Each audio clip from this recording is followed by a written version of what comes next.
नमस्कार, special report देख रहे हैं आप। आपके साथ मैं हूं आस्था श्रीवास्तव। टाइटैनिक का मलबा दिखाने 5 लोगों को ले गई पनडुब्बी। टाइटन में विनाशकारी विस्फोट ने उनके परिवार वालों को कभी न खत्म होने वाला दर्द दिया। पनडुब्बी में पाकिस्तानी अरबपति शहजादा दाऊद और उनके बेटे सुलेमान भी सवार थे। अब दाऊद की पत्नी ने बताया है कि टाइटन पर सवार होकर समुद्र तल में जाने से पहले उनके पति, बेटे और बाकी यात्रियों ने अपना आखिरी दिन कैसे बिताया।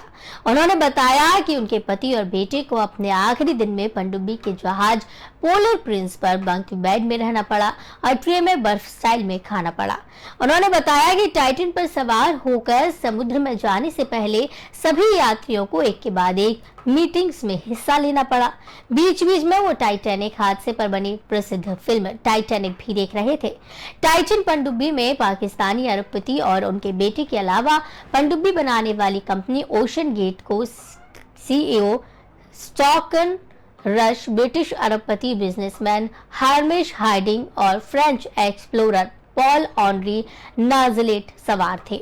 शहजादा दाऊद की पत्नी ने बताया है कि पोलर प्रिंस पर तंग कमरों में रहने, ट्रे में खाना खाने और लगातार मीटिंग्स के बावजूद भी उनके पति और बेटे टाइटैनिक की अपनी यात्रा को लेकर काफी खुश थे। द न्यूयॉर्क टाइम्स ने अपनी एक रिपोर्ट में कहा कि 5 यात्रियों ने अपना आखिरी वक्त अंधेरे में अपना पसंदीदा गीत सुनते हुए बिताया। अखबार में अपनी रिपोर्ट में बताया है कि आखिरी वक्त में सभी यात्री भयानक बायोल्यूमिनेसेंट समुद्री प्राणियों से घिरे हुए थे जो प्रकाश का उत्सर्जन करते हैं। अखबार से बातचीत करते हुए शहजादा दाऊद की पत्नी क्रिस्टीन दाऊद ने कहा कि उनके पति और बेटे समुद्र में 1250 फीट नीचे स्थित टाइटैनिक का मलबा देखने जाने के लिए बेहद उत्साहित थे। उन्होंने बताया कि टाइटैनिक को लेकर शहजादा दाऊद का जुनून 2012 में सिंगापुर में टाइटैनिक पर आधारित एक प्रदर्शनी देखने की बात शुरू हुआ। साल 2019 में जब वो समुद्र के रास्ते ग्रीनलैंड जा रहे थे तब उनका सामना उसी खतरनाक हिमखंड से हुआ था जिससे टकराकर टाइटैनिक के 2 टुकड़े हो गए थे। इसके बाद टाइटैनिक को लेकर शहजादा दाऊद का जुनून और ज्यादा बढ़ गया। जब उन्होंने टाइटैनिक की यात्रा कराने वाली कंपनी ओशन गेट का विज्ञापन देखा तब उन्होंने टाइटैनिक के मलबे के पास जाने का मन बना लिया। शहजादा और उनकी पत्नी क्रिस्टीन पहले टाइटैनिक को देखने जाने वाले थे, लेकिन कोरोना महामारी के कारण यात्रा को स्थगित कर दिया गया था। बाद में जब यात्रा दोबारा शेड्यूल हुई तब क्रिस्टीन की जगह उनके 19 साल के बेटे सुलेमान ने अपने पिता के साथ जाना चुना। पनडुब्बी का जहाज पोलर प्रिंस कनाडा के न्यू फाउंडलैंड से रवाना होने वाला था। जिस विमान से शहजादा और उनका परिवार जहाज के प्रस्थान बिंदु पर जाने वाला था वो फ्लाइट रद्द हो गई। इसके बाद वो एक दूसरी फ्लाइट से न्यू फाउंडलैंड गए। उन्होंने काफी देर हो गई। परिवार चिंता में था कि कहीं देरी के कारण वो पोलर प्रिंस को मिस ना कर दें और आखिरकार वो जहाज के लिए रवाना होने से पहले ही वहां पहुंच गए। क्रिस्टीन ने बताया, हम काफी चिंतित थे। हम सोच रहे थे कि हे भगवान, अब क्या होगा अगर जहाज के पास ले जाने वाली दूसरी उड़ान भी रद्द हो जाती है।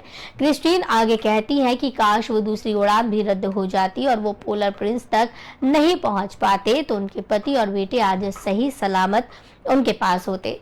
उन्होंने याद किया कि कैसे पनडुब्बी के रवाना होने से पहले शहजादा दाऊद खुशी से उछल रहे थे और उनका बेटा भी काफी खुश था। क्रिस्टीन ने कहा कि ओशन गेट में यात्रियों में विश्वास पैदा करने के लिए बहुत से कदम उठाए थे। उन्हें यात्रा पर जाने से पहले डाइट से जुड़ी सिफारिशें की गई थी। नीचे के कम तापमान के लिए कपड़ों को लेकर सलाह दी गई थी और समुद्र की गहराई में जाने पर पनडुब्बी के फर्श पर पानी की बूंदें जमा होने ऐसे ही समुद्र में गोता लगाया। यात्रियों को सलाह दी गई कि वो बैटरी बचाने के लिए पनडुब्बी की लाइटें बंद कर दें। लाइट बंद करने के बावजूद भी टाइटन में सवार यात्री खूबसूरत समुद्र में प्रकाश उत्सर्जित करने वाले जीवों को देख सकते थे।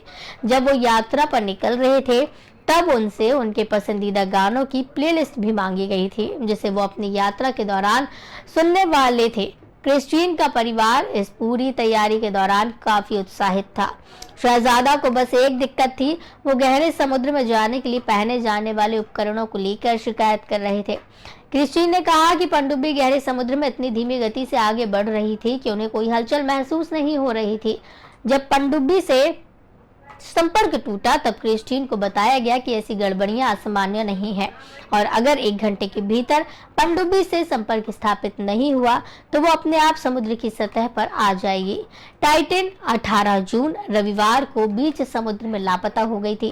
पानी में डाइव के 2 घंटे से भी कम समय में पोलर प्रिंसेस का संपर्क टूट गया था और पनडुब्बी अटलांटिक महासागर में गायब हो गई। पनडुब्बी की खोज के लिए अमेरिकी कोस्ट गार्ड के नेतृत्व में बड़े पैमाने पर तलाशी अभियान चलाया गया था। 22 जून को पनडुब्बी का मलबा मिला था, जिसके बाद अमेरिकी कोस्ट गार्ड ने कहा था कि पनडुब्बी बीच समुद्र में विनाशकारी विस्फोट का शिकार हो गई और उसमें सवार 5 यात्री मारे गए और बाद में मलबा भी बाहर निकाल लिया गया। और इस स्पेशल रिपोर्ट में मेरे साथ इतना ही। आप बने रहिए पी न्यूज़ के साथ। नमस्कार।